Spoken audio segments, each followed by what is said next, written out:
Joining you from Cumberland Valley Tree Services Safety and Training Laboratory, otherwise known as Freedom in Christchurch.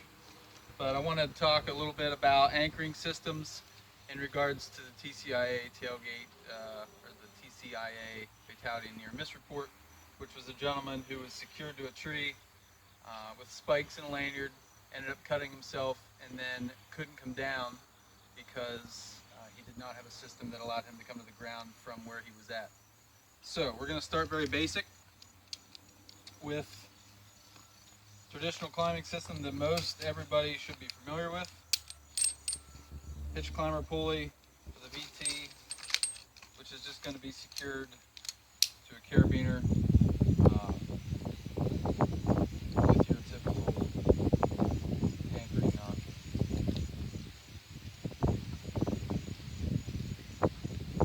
So anyway, we're on spikes here. I'm not, but we're going to pretend we are. And so we have our lanyard, which is fine for just climbing, but when we stop to make a chainsaw cut, per ANSI standards and common sense, should be secured twice. Now, start from the easiest and get a little bit more complex as we go along. Easiest way to do that is to make sure our climbing system is over a lateral limb. And we're going to pretend that there would be a lateral limb on the backside preventing our climbing system from going down the tree if I was to detach my lanyard and then descend out of the tree.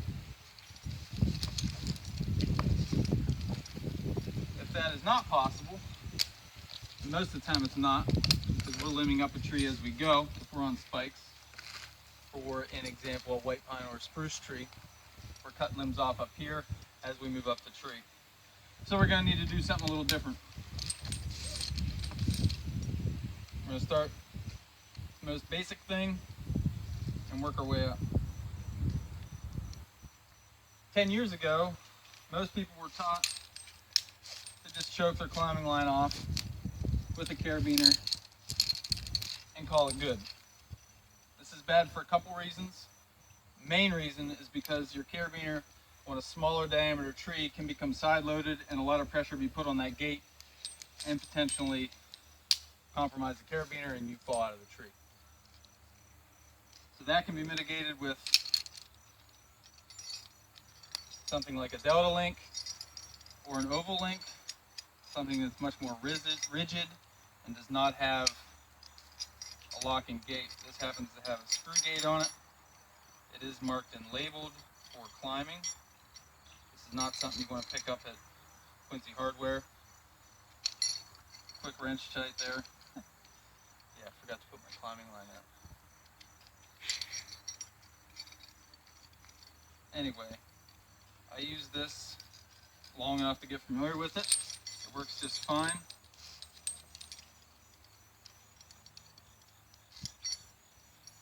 It just takes a little while to get used to opening that gate, closing that gate. Anyway, that is okay to be cinched off on the tree. The other problem with this is that if you try to come down from a reasonable height with only a hitch and a stationary rope, your hitch is going to get super hot, super tight, and you're probably ending up going to get stuck. So this would need to be backed up with either a figure 8 or something like a munner hitch to take some of the friction off of that hitch. And then that would be attached to a D-ring or a lower D-ring, and that's going to make up for the lost friction. Perfectly okay to do. If you want to take this link out of here, this could also be accomplished by just tying a running bowline around the trunk of the tree.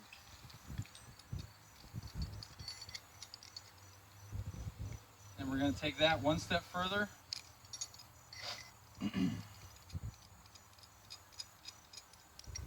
So if we're using the running bowline method,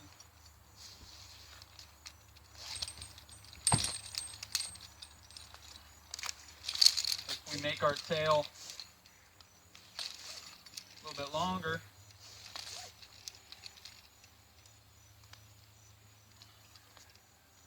then we can come down on our climbing system. We can leave that up here and descend down to the next workstation or the next place we're going to put a notch and tie a block on. And then once we get there, stand up and pull this down to us and reset it for the next one. Perfectly fine for moving down a single stem.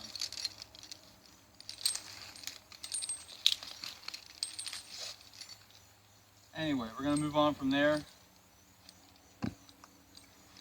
Get a little bit more complex with something that probably everybody has,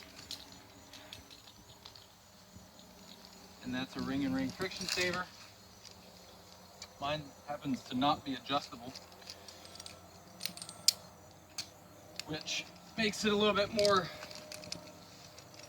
a little less convenient to use in this situation. Adjustable friction saver is ideal.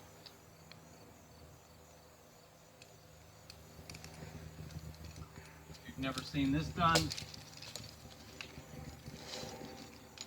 attaches to the tree like so. And then your traditional climbing system gets linked into there. And then you could then descend out of the tree if need be. An adjustable friction saver, you would move these rings around probably about 6 to 8 inches apart, make this friction a lot less, and the system would work much better. And moving on from there a little bit, the system I used for probably 3 years, pretty religiously, and I still stand by it. It's just a fancy friction saver. It's a pulley saver,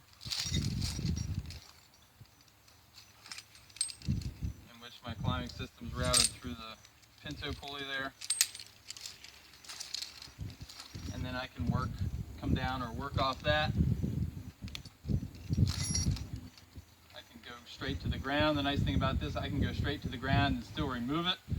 I can go down to the next workstation and then pull it out, and it just pulls out with a simple retrieval ball.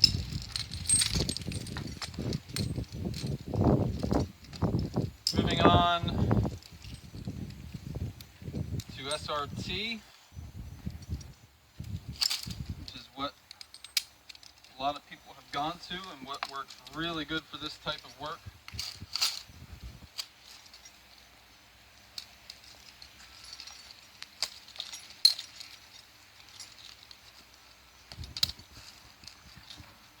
Some people I know are using rope wrenches. It's fine. I happen to use a hitchhiker. Again, this system, an SRT system on a single stem or on a spar, really good system. It's safe, especially a hitchhiker, because you can get it right up tight to the knot. So I could start, obviously, with the good old running bowline, descend to the ground in emergency. I could put my delta link on the end of that, like we already demonstrated, or we could do something that I'm a very big fan of, which involves a butterfly knot, which if you don't know how to tie, very convenient knot to use in a lot of different situations. YouTube it, ask somebody. Butterfly knot, which is a midline knot, and then I incorporate a pinto pulley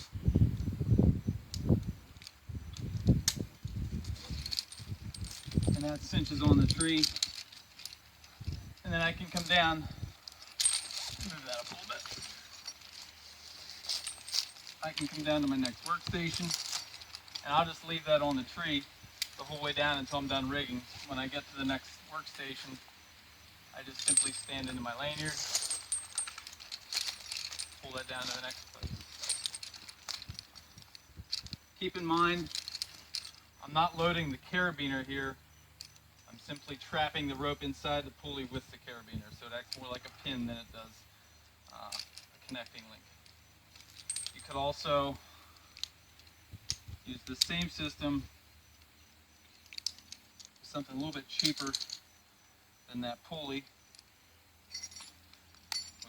delta link or your oval link. A little bit more friction because there's no pulley in there. That's still a very efficient means to work your way down a single stem. And as long as I have my tail long enough, I can go down as long as this tail goes and still pull that out. On a big tree, if I'm getting ready to flop it from the ground and I have, say, 40-50 feet of tree left and I just want to go straight to the ground, I'll make sure there's 40 or 50 feet of rope hanging, make sure it touches the ground, go the whole way to the ground, pop this loose, and it typically falls to the ground. Those are some simple single stem anchoring systems. Hopefully I've helped somebody. Hopefully I've showed you something you can take away. Thank you.